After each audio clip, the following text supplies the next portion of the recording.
Hello दोस्तों, welcome to my YouTube channel Global World. तो चलिए आज की वीडियो में हम देखने वाले हैं कि टीडीएस क्या है और टेली प्राइम के अंदर टीडीएस की एंट्री कैसे की जाती है। तो अभी तक आप लोगों ने चैनल को सब्सक्राइब नहीं किया है तो चैनल को सब्सक्राइब कीजिए और बेल आइकन को ऑन कीजिएगा, और वीडियो अच्छी लगे तो वीडियो को लाइक कीजिएगा और दोस्तों के साथ शेयर कीजिएगा। तो चलिए देखते हैं टीडीएस क्या होता है। तो सबसे पहले देख लेते हैं टीडीएस का फुल फॉर्म क्या होता है। टीडीएस होता है टैक्स डिडक्टेड एट सोर्स, स्रोतों पर लगाया जाने वाला कर। अब देखते हैं TDS is basically a part of income tax. क्या होता है टीडीएस? इनकम टैक्स का ये एक पार्ट है जो कि सोर्स पर या स्रोतों पर लगाया जाता है। देखिए आप लोगों के सामने एक स्लैब नज़र आ रहा होगा जो कि 23 और 24 का है। तो इसमें कुछ सेक्शन नज़र आ रहे हैं, जैसे कि 192 है किस पर लगता है, पीएफ पर।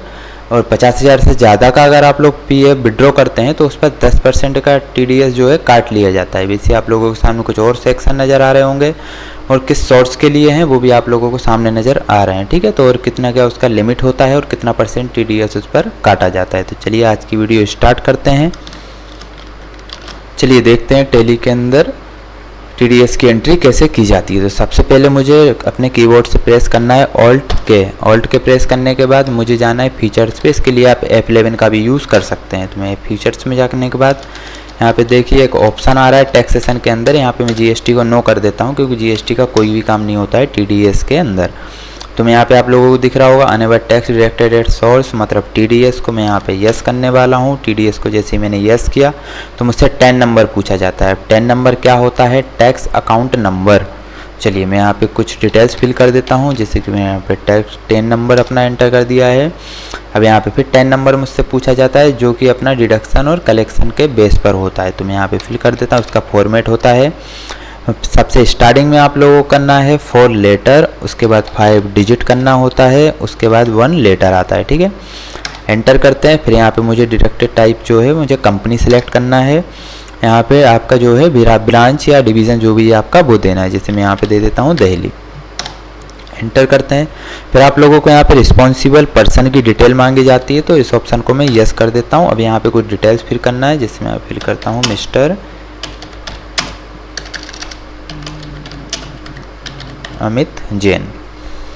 एंटर करते हैं। यहाँ पे सन ऑफ, तो मैं यहाँ पे कर देता हूँ श्री जय जैन। एंटर कर देते हैं। डेस्टिनेशन का पोस्ट पूछा जा रहा है, मैं यहाँ पे दे देता हूँ मैनेजर।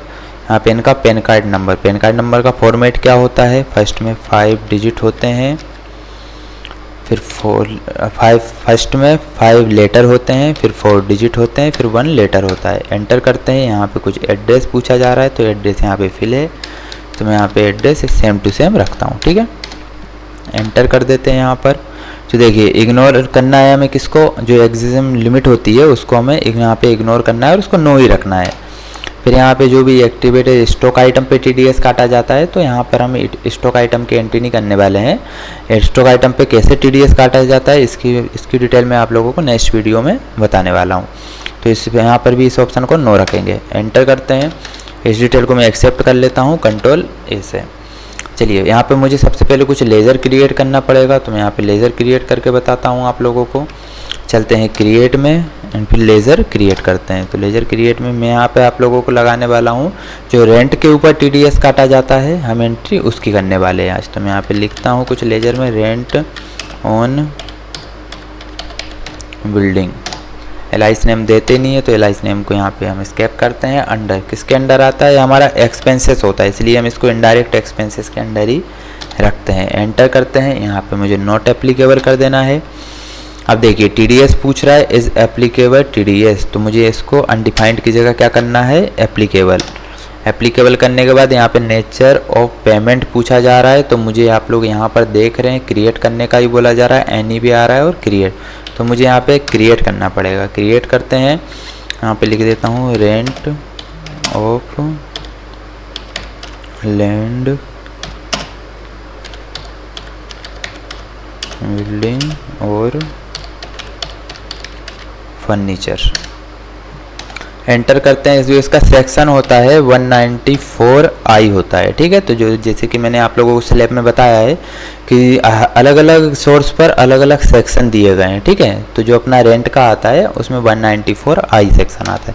पेमेंट कोड पूछा जा रहा है, तो मैं यहाँ पे पेमेंट कोड दे देता हूँ। पेमेंट कोड देने के बाद हमसे कोड पूछा जा रहा है, तो कोड भी यहाँ पे हम एंटर कर देते हैं। फिर यहाँ पे पूछा जा रहा है इंडिविजुअल हब का विथ पेन, तो आप लोगों को यहाँ पे देना है 10%। स्लैब में भी आप लोगों का रेंट पे 10% ही बताया है, ठीक है। यहाँ पे मुझे एक्शन लिमिट देना है, तो मैं यहाँ पे कर देता हूँ 2,40,000, एंटर करते हैं। देखिए अब क्या होगा, अगर जो रेंट है मेरा वो 2,40,000 से ज़्यादा आएगा अगर, तो मुझे उस पर TDS फिर कटेगा, ठीक है। यहाँ पे हम एक्सेप्ट कर लेते हैं। सेकंड लेजर बनाते हैं। यहाँ पर मैं यहाँ पर एक सिंडिक एडिटर की लेजर बना लेता हूँ, मिस्टर सुरेश सिंह, एंटर करते हैं। ये हमारे हो जाएंगे सिंडिक एडिटर, जिसको हम सोर्स बोलते हैं ना। Enter enter. यहाँ पर भी TDS को एस करना है। अन्नाओं की जगह आप लोगों को सिलेक्ट करना है एसोसिएशन ऑफ पर्सन्स, एंटर करते हैं। तो जो सेम बाउचर वाला ऑप्शन है वो ऑटोमेटिक एस हो जाता है। एंटर करते हैं। यहाँ पे कुछ डिटेल फिर करना है, तो आप लोग डिटेल्स भी यहाँ पे दे सकते हैं इनकी, जैसे मैं नॉर्मल दे देता हूँ यहाँ पे दिल्ली। एंटर करते हैं, एंटर। अब आप लोग देखिए यहाँ पे पैन कार्ड नंबर देना कंपलसरी होता है, तो आप लोग पैन कार्ड नंबर देना ना भूलें। यहाँ पे एक पैन कार्ड नंबर एंटर कर देता हूँ। यहाँ पे प्रोवाइड पैन कार्ड डिटेल, तो yes mister Suresh Singh, enter करते हैं। मैं एक्सेप्ट कर लेता हूँ।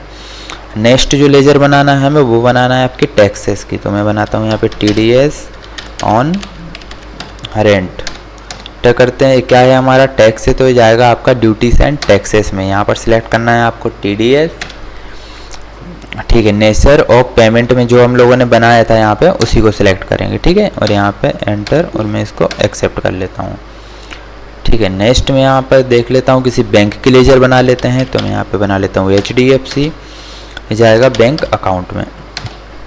सिलेक्ट कर लेते हैं बैंक अकाउंट। यहाँ पे जो भी आपका अकाउंट नंबर है वो यहाँ पे अकाउंट नंबर दे देना है। फिर IFSC कोड वगैरह देना है, एक्सेप्ट कोड हम देते नहीं है, ठीक है। ब्रांच नेम दे देते हैं, जो भी ब्रांच का नेम है, एंटर कर देता हूँ। मैं यहाँ पे एक्सेप्ट कर लेता हूँ, ठीक है। लेजर्स हमारी कंप्लीट है। अब हमें चलना है एंट्री में। तो आप लोग ये बात ध्यान रखिएगा कि जो TDS की एंट्री होती है वो जनरल में होती है, ठीक है। तो बाउचर्स के अंदर चलते हैं। बाउचर्स के अंदर जाने के बाद मुझे जनरल पर जाना है। जनरल के लिए जाने के लिए अपन क्या करते हैं, F7। आप लोग अगर कभी शॉर्टकट की भूल भी जाओ तो आप लोग देखेंगे यहाँ पे वर्टिकल फॉर्म में शो हो रहे हैं सारे शॉर्टकट की। F2 से डेट आता है, F3 से कंपनी पे जा सकते हैं आप, F4 से कॉन्ट्रा, F5 से पेमेंट रिसीप्ट, जनरल, F7 पे सेल्स, परचेस, अदर वाउचर्स, ठीक है। तो चलिए मैं यहाँ पे चलता हूँ जनरल पे, तो उसके लिए प्रेस करता हूँ मैं F7। अब जनरल पे आने के बाद मुझे कुछ एंट्री करनी है। सबसे पहले एंट्री डेबिट क्या हो जाएगा इस पर, रेंट ऑन बिल्डिंग, क्योंकि हमारे पास क्या हो रहा है, रेंट आ रहा है बिल्डिंग का। कितना आ रहा है, अब अपने एग्जाम लिमिट दी थी उसमें 2,40,000, तो मुझे यहाँ पे 2,40,000 से ज़्यादा ही रखना पड़ेगा। तो मैं यहाँ पे 3 लाख रुपए ले लेता हूँ, एंटर करते हैं। फिर क्रेडिट क्या होने वाला है, जिसके पास से आएगा, मतलब सोर्स हमारा या स्रोत क्या होगा, तो स्रोत है हमारा मिस्टर सुरेश सिंह। तो देखिए ऑटोमेटिक यहाँ पे जो TDS है वो माइनस हो चुका है 10%। 3 लाख का 10% 30,000 होता है, ठीक है। एंटर करते हैं। यहाँ पर आपको न्यू रेफरेंस लेना है, एंटर कर देते हैं। न्यू रेफरेंस में चलने के बाद देखिए 3 लाख रुपए जो अमाउंट था और उस पर TDS काटा जा रहा है 30,000 रुपये, एंटर कर देते हैं। फिर क्रेडिट में मुझे लेना है TDS ऑन रेंट, एंटर करते हैं। तो देखिए ऑटोमेटिक 30,000 रुपये जो है TDS ऑन रेंट में आ जाता है, ठीक है। तो ये थी हमारी एंट्री TDS की, एंटर करते हैं, इसको एक्सेप्ट कर लेते हैं। अब एक्सेप्ट करने के बाद मुझे पेमेंट करना है, तो हम पेमेंट करने के लिए चलना है F5 पर। F5 जैसे मैंने प्रेस किया तो यहाँ पर पेमेंट वाउचर यहाँ पे ओपन हो चुका है, ठीक है। पेमेंट किसको करना है, मिस्टर सुरेश सिंह। कितना करना है, 2,70,000। तो मैं यहाँ पे लिख देता हूँ अमाउंट 2,70,000 रुपये, एंटर करते हैं। यहाँ पे अगेंस्ट रेफरेंस लेना है, अगेंस्ट रेफरेंस लेने के बाद पेंडिंग बिल दिखा जाता है, ठीक है। क्रेडिट क्या हो जाएगा हमारा, तो बैंक को ले लेते हैं, ठीक है। हमने कौन सी बैंक बना के रखी थी यहाँ पर, HDFC, तो मैं HDFC को सिलेक्ट कर लेता हूँ। अभी रेड इसलिए शो हो रहा है क्योंकि HDFC में जो है मेरा कोई भी अभी अमाउंट नहीं है, ठीक है। तो एंटर करते हैं। यहाँ पर चेक की डिटेल देते हैं, कुछ भी अगर आप लोग देना चाहते हैं तो चेक की डिटेल भी दे सकते हैं। एंटर करते हैं, एक यहाँ पे एक्सेप्ट कर लेता हूँ एंट्री को, ठीक है। तो ये थी हमारी TDS की एंट्री। अब चलना है हमें गवर्नमेंट को पे करना है टैक्स, किस चीज़ का, TDS का। ठीक है, तो मैं यहाँ पे चलता हूँ F5। तो मुझे सबसे पहले ऊपर क्रेडिट में डेबिट में क्या हो जाएगा आप लोगों का, TDS। एंटर करते हैं, अगेंस्ट रेफरेंस कितना देना है, 30,000 रुपये। सारी डिटेल्स यहाँ पे आ जाएगी आप लोगों के सामने। क्रेडिट क्या हो जाएगा, कैश या HDFC। तो मैं यहाँ पे HDFC का सिलेक्ट कर लेता हूँ, HDFC। ठीक है, एंटर करते हैं। यहाँ पे डिटेल देकर मैं इस एंट्री को एक्सेप्ट कर लेता हूँ। देखिए अब क्या होता है कि जब भी आप लोगों के पास ऐसी पेमेंट हो जाती है तो उसके बाद एक चालान जनरेट होता है। उसको चेक करने के लिए कहाँ जाते हैं, तो मैं बैक करता हूँ। उसके लिए जाते हैं हम डिस्प्ले मोर रिपोर्ट्स पर। यहाँ पे आप लोगों को दिख रहा है TDS रिपोर्ट्स। TDS रिपोर्ट्स के अंदर जाना है। अब देखिए जो अपना TDS कटता है तो उसमें फॉर्म कौन सा जनरेट होता है, 26Q। तो यहाँ पे उसके अंदर एंटर करना है। तो आप लोगों को जो एंट्री है TDS की वो उसके अंदर मिल जाएगी कि आपका जो करंट अमाउंट था और कितना टैक्स उस पर कटा है। ठीक है, तो अब क्या होता है कि इसका मुझे बैंक में जाना पड़ता है, फिर डिटेल देनी पड़ती है। इसके लिए एक चालान जनरेट होता है, उस चालान की मुझे एंट्री करना पड़ता है। ठीक है, तो चालान की एंट्री कहाँ करना है मैं आप लोगों को वो बता देता हूँ। ऊपर लिखा है चालान रिकन्सिलेशन, मैं यहाँ पे क्लिक करता हूँ। देखिए यहाँ पे कुछ डिटेल्स आई गई है मेरी, जो भी TDS ऑन रेंट था, सेक्शन आ रहा है, नॉन कंपनी रेसिडेंशियल आ रहा है और जो भी अमाउंट था वो आ रहा है। अब मुझे जैसे इस पर चालान का जो फिल करना है डिटेल, उसके लिए मुझे प्रेस करना है ऑल्ट के साथ R।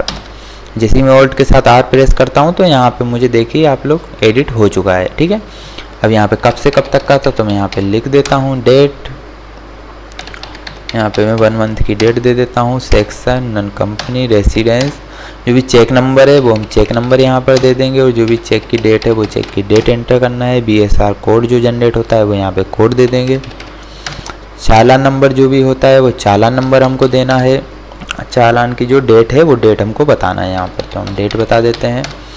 एंटर करते हैं। यहाँ पर बैंक कौन सी है, HDFC है तो HDFC ब्रांच, तो मैं यहाँ पे ब्रांच का नेम लिख देता हूँ और एंटर कर देता हूँ और मैं डिटेल को कर लेता हूँ एक्सेप्ट। क्लियर है आप सभी को। तो ये था हमारा चालान TDS का जो भी एंट्री होती है टेली प्राइम के अंदर वो कैसे की जाती है।